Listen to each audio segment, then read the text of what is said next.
Okay, so hello everyone. Thank you for the opportunity. I actually joined this section 1 year ago, but I was lucky to be invited by Marianne and later, as you will see, by Ethel, by Jacques, by Eric, to create something that would maybe be of benefit in also years to come.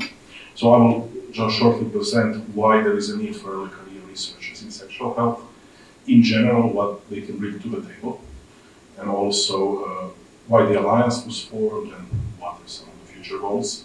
And then again, we had a discussion in the morning, and we'll have a short discussion later as well. So, in short, in general, when they talk about science and science improvement, there is an indispensable role of early career researchers. But then again, it's a problem in defining this group. This can involve anything from medical trainees, from students on the PhD, from postdoctoral scholars, those that had some time spent from their PhD. So this is a problem. COS defines it strictly with a year of birth, so everybody that's under 40 years of age can be considered early career. But then again, sexual medicine, sexual health is an interdisciplinary field, and some of us joined the field late, so I think this strict definition of age could not apply strictly for sexual health and sexual medicine research. But in any case, all problems with the scientific system in general affect early career researchers, which are those that can continue the field, and then they have a vested interest in improving the system that they are actually inheriting. And we understand now, especially since this section is ending, that sexual medicine and sexual health is a highly interdisciplinary field, especially in this section. We have researchers from all facets and domains. So this is also what this section has done, to facilitate collaboration between us, to integrate this emerging knowledge, and we indeed have researchers from basic science to clinical science, to psychology, to social science, and this is why this group is maybe the best position to bridge the gap between research and practice. And early career researchers can then bring fresh perspectives and collaborative mindset to this table. And there is a recent publication that I highlighted here that actually postulates why do we need early career researchers to improve science. In a way, this publication sees them as future leaders. Of course, somebody is here to inherit the field, but also a much more diverse cohort of researchers. And this publication states that early career researchers are now more diverse in gender, in sex, in gender identity, in race, and this tends to decrease when research group gets more established due to various factors. It may be structural racism, it may be ableism, maybe some kind of different selection that also the career researchers have to address. This publication also says that early career researchers are more open to new solutions, are more optimistic to bring something new to the table, have more hands-on roles, so that they usually also have more peer support in the training, acquiring new skills and trainings that can then transfer between each other. They have more time on disposal. We all know how we can get busy, how our duties accumulate during the years. And of course, they still represent the majority of the workforce. There is more and more PhDs on the market, and of course, then more and more early career researchers. So this is why, these are some of the reasons why early career researchers should have a voice in every society, in every group, also like this section. And there are several key domains where early career researchers have interest. Of course, they want to publish, they want the accessibility to publish even in open access journals. They increasingly use preprints, and also there is a need for increased training and improved working conditions. They harness this diversity and global perspective. They want to disseminate and share the research as much as possible. And research has shown they also have more interest in reproducibility, to have improved resources and to decrease the risk of bias. And all of this together, early career researchers see as bringing rewards and incentives if that is satisfied. What are the problems for early career researchers that should be addressed? Some of them overlap with research in general, but of course funding landscape is especially narrow for early career researchers due to several reasons. Of course, early career researchers have a lower research track record. That's normal due to age, but also sometimes limited institutional support in terms of resources, mentoring, and guidance. And some studies also highlight that when applying for certain grants, the field can be subject to stigma, controversy, and moral judgment if the reviewer doesn't, for example, agree with the viewpoint provided in the proposal, and that may deter some funding agencies. So this is also something to increasingly address in the future. There is also many studies that assess impact of COVID-19 on career of early career researchers. And for example, a third of them face more job insecurity during the pandemic, but still after the pandemic as well. And pandemic had various impacts on the career. The lowest impact was on research creativity, luckily, but the highest impact was on morale. And this also highly varied among the countries. And interestingly, the highest impact on morale, negative impact on morale, was seen in the United States. And this extended during the post, if we can call it the post-pandemic years as well for now. And what I wanted to highlight today is that these impacts were more negative for women than for men, and we again see this disparity that should be addressed in a systematic way. Then what needs to be addressed are systemic and structural prejudice. For example, we still see in the field persistent sexism and underrepresentation of people identifying as women. This is in general in STEM. I didn't find the data exclusively for sexual medicine field, but this is something that's still present. And also, of course, marginalized groups that face greater obstacles, and those are minorities and other marginalized groups. So this all shows that such approaches can harm mental health and career progression. And what we discussed initially when this young research initiative was forming is the need to decolonize sexual health research. Usually researchers from lower resource countries have problems in conducting, especially publishing their own research. For example, this is one study that I highlighted here, some challenges of researchers in performing sexual health research in Iran. But there are studies from other countries like that. Not only research, there are limited training and networking opportunities due to several barriers. So this is definitely something that should be addressed. That's called usually decolonizing research in sexual medicine health. And during formation of the alliance was increasingly addressed. So, like I emphasized, this alliance was an initiative to better or to energize the early career voices in this cost action.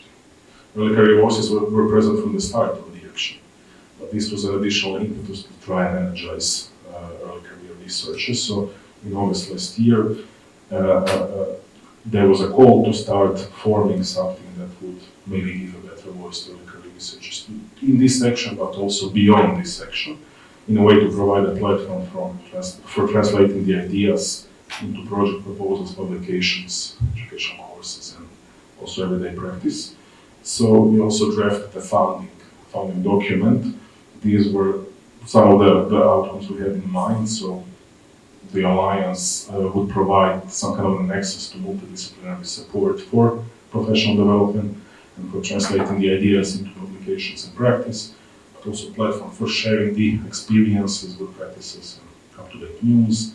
Also how to collaborate on projects, how to discover new eligible project partners. This is also some of the envisioned outputs of the Alliance. I won't go through all the objectives and key principles, but in short, just to strengthen the cooperation of all stakeholders at the European level, but with an emphasis on young career researchers, to share the information, to develop joint projects and publication.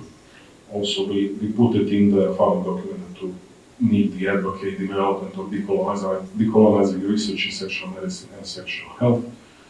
We also wanted to influence the educational curricula. This was also part of the working group, and in a way needed in many educational settings. Of course, to advocate for multidisciplinarity as one of the key facets to institute mutual collaboration of members and other early career researchers by offering the support in research methodology. We envision this as an exchange of know-how between different members. Of course, importantly, to disseminate and exploit research and innovation results for early career researchers, and to provide regular information. As today we also discussed, there is a need to know timely about opportunities for funding, for traveling, for project proposals. This is also then one of the important facets why we need a structured group like this. Also, the idea is to link with other similar initiatives. I highlighted some of them here, but they are not so active, which is also one of the reasons why we need where we think there is a need for maybe other early career groups in sexual health and sexual medicine.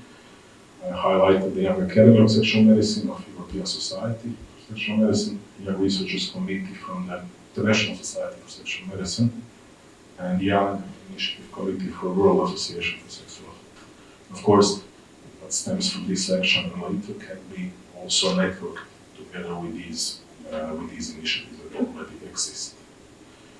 And when a certain action, for example, develops into the society, there are also benefits for what early career researchers can bring to the table for those societies, in a way providing a fresh perspective, providing and improving outreach efforts, increasing organizational productivity, create new content and programming, promote interactions between senior and junior scientists, and identify and recruit future board members, but also early career researchers by joining the society have many benefits. In a way, building this leadership experience, building this networking experience, advocating and learning how to advocate to policymakers, creating and developing workshops, reviewing grants and manuscripts. In a way, all of this translates to the impact for the certain society.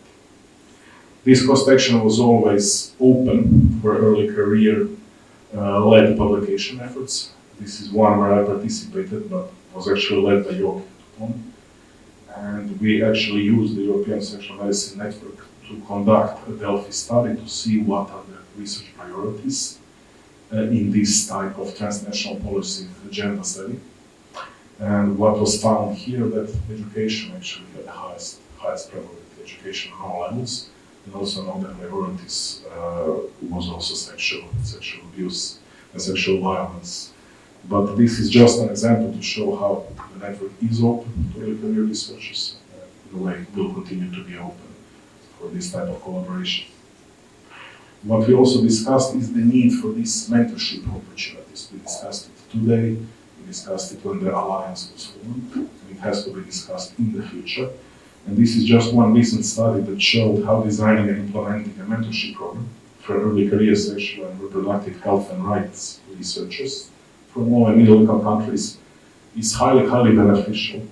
And this publication highlights several critical points. So what we need to ensure when implementing such mentorship opportunities is to take into account language and geographical distribution, but also to give the mentees, future mentees, a voice when participating in the matching process for selecting the mentor. Also the possibility to learn from other participants and offering the support and structure for developing these relationships. And this is why there is a need for a structured early career network to enable all of these critical points identified by this example in one middle income countries. Today we also met in the morning.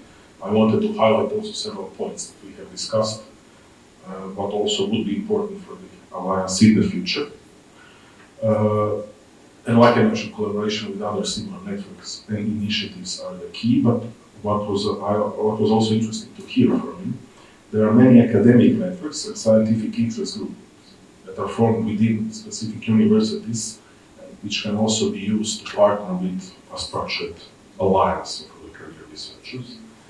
Then we discussed and envisioned alliance as a platform to connect students with prospective mentors and opportunities, like we mentioned mentorship and importance of mentorship before.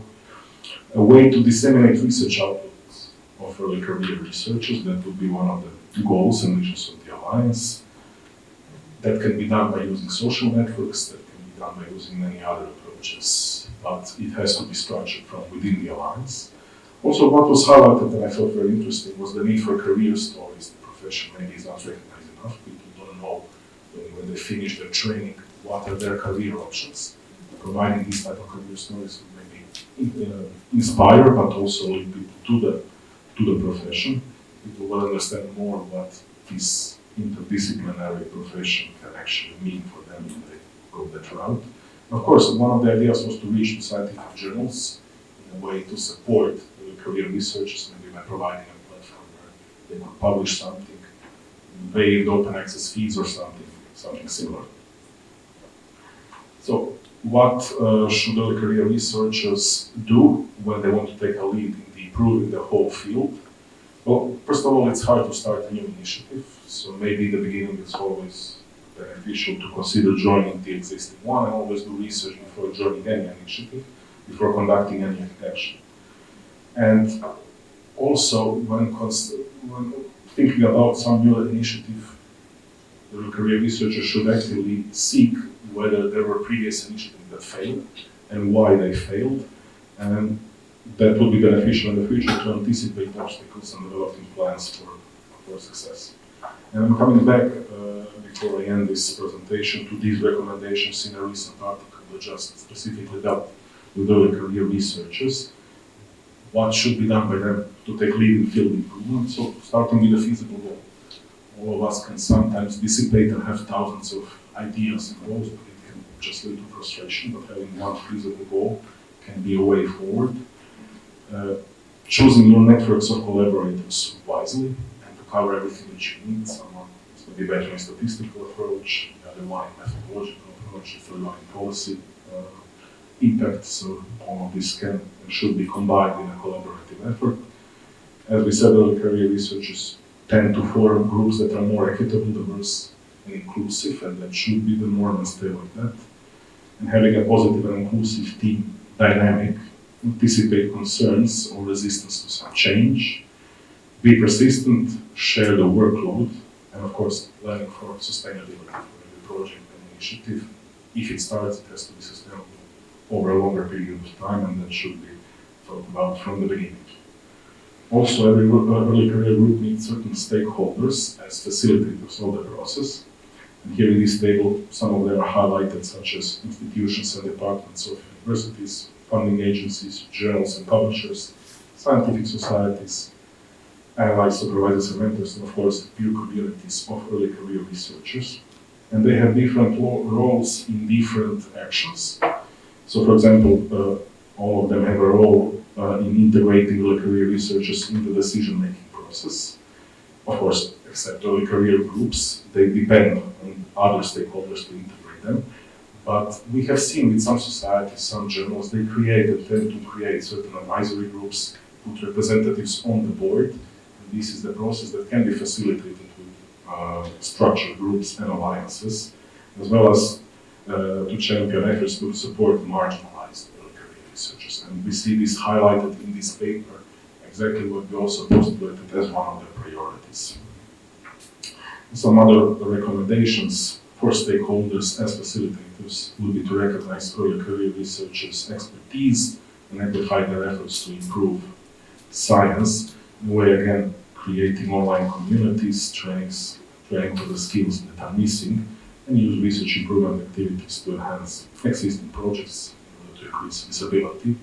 And finally, what stakeholders should do, should support global initiatives to improve research culture and practice, in a way help with supporting conferences, either virtual or in person, offer research improvement grants, and scientists from countries where research is comparatively well funded should identify opportunities to amplify the efforts of those with fewer resources.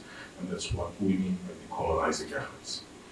So to conclude, this field has potential for impact and opportunities for collaboration that make it appealing and promising area for early career researchers and for their passion about improving sexual health and well-being. Of course, this comes with many challenges that we saw, which need a systematic approach and science improvement initiatives. And this is where exactly these early career initiatives and groups, like the Alliance, come into. So with this, I would like to thank you for your attention and support, and I'm looking for any questions.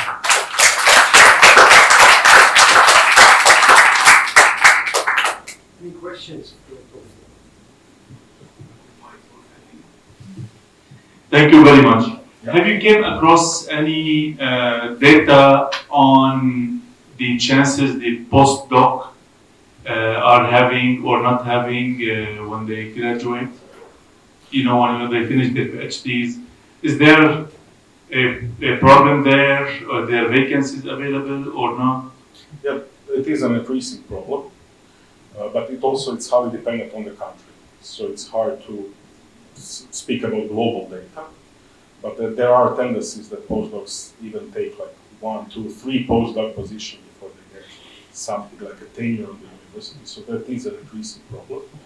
In a way, it prolongs this early career period, but on the other hand, like it diminishes the opportunity later in the academy. And this is also why these type of groups are needed to see and explore opportunities outside the academia, outside the perpetual cycle of postdocs. So this is something that's also important. Yeah, very relevant question we should consider. Good questions.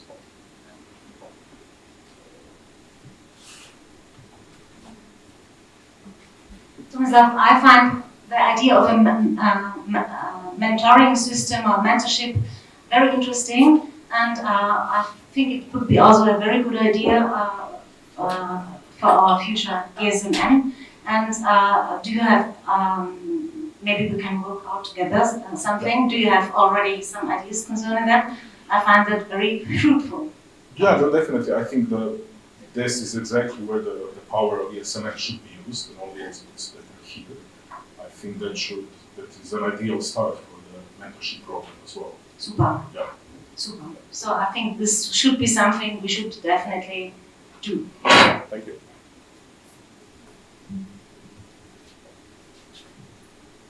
Other questions? Let's give Tomislav another applause.